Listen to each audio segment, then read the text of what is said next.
সেরা মেধাবী।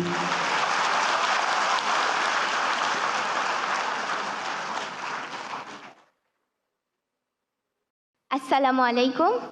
জাতির পিতার কন্যা মাননীয় প্রধানমন্ত্রী, আমি Nusrat Jahan Maliha, Hazaribagh girls school and কলেজের ৮ম শ্রেণীর শিক্ষার্থী। আমার বাবা একজন দিনমজুর। 2 মেয়েকে নিয়ে আমার বাবা মায়ের নিত্য অভাবের সংসার। আমার নিরক্ষর বাবার কাছে আমি রাজকন্যা।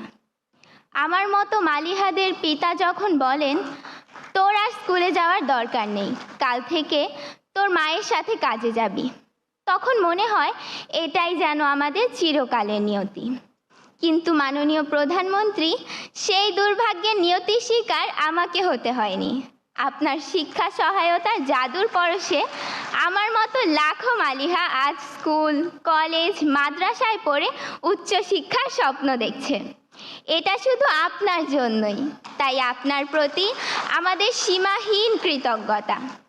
মাননীয় প্রধানমন্ত্রী, বছরের প্রথম দিনে এক সেট নতুন বই হাতে পাওয়ার কি যে আনন্দ তা আমি বলে বোঝাতে পারবো না।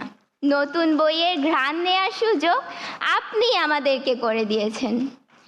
মাননীয় প্রধানমন্ত্রী, সর্বকালের সর্বশ্রেষ্ঠ বাঙালি, স্বাধীনতার মহান স্থপতি, বাংলাদেশের জাতির পিতা বঙ্গবন্ধু শেখ মুজিবুর রহমানকে দেখার সৌভাগ্য আমাদের হয়নি, কিন্তু বেহেশত হতে তিনি নিশ্চয়ই দেখছেন তার সুযোগ্য কন্যার কর্মকাণ্ড। দুঃখী মানুষের মুখে হাসি ফুটিয়ে কিভাবে তিনি সর্বক্ষেত্রে বাংলাদেশকে এগিয়ে নিয়ে যাচ্ছেন। মাননীয় প্রধানমন্ত্রী, একটি স্বনির্ভর দেশ গড়তে শিক্ষা যে কতটা গুরুত্বপূর্ণ, জাতির পিতার পর কেবল আপনিই তা সবচেয়ে ভালোভাবে অনুধাবন করতে পেরেছেন। আর সেজন্যই দরিদ্র মেধাবী শিক্ষার্থীদের ঝরে পড়া বন্ধ করতে আপনি চালু করেছেন এই উপবৃত্তি। তাই আপনার প্রতি কৃতজ্ঞতা জানাতে আমাদের প্রিয় শিক্ষক আক্তার স্যারের কবিতার কয়েকটি লাইন বলতে চাই। শিক্ষা সবার অধিকার, মানুষ সবার মন্ত্রণা, এই দেশেতে সবচেয়ে ভালো বুঝেছেন শেখ হাসিনা।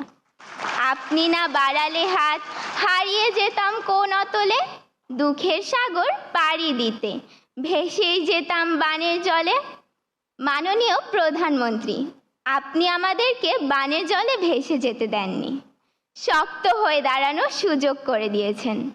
মাননীয় প্রধানমন্ত্রী, এত কাছ থেকে আপনাকে দেখার আনন্দ আমি ভাষায় প্রকাশ করতে পারছি না। আপনার গভীর দেশপ্রেম আমাদের ক্ষুদ্র হৃদয়কেও আন্দোলিত করে। আপনাকে দেওয়ার মতো এই ক্ষুদ্র আমাদের কিছু নেই। আমরা 2 হাত তুলে মহান আল্লাহর কাছে আপনার সুস্বাস্থ্য ও দীর্ঘ জীবন কামনা করছি।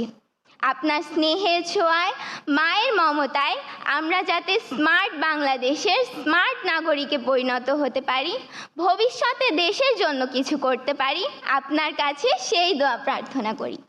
ধন্যবাদ মাননীয় প্রধানমন্ত্রী, ধন্যবাদ উপস্থিত সকলকে। জয় বাংলা, জয় বঙ্গবন্ধু, বাংলাদেশ চিরজীবী হোক। আসসালামু আলাইকুম। ধন্যবাদ সবাইকে। ধন্যবাদ নুসরাত জাহান মালিহা। বঙ্গবন্ধু সৃজনশীল মেধা অন্বেষণ 2024-এর সেরা মেধাবী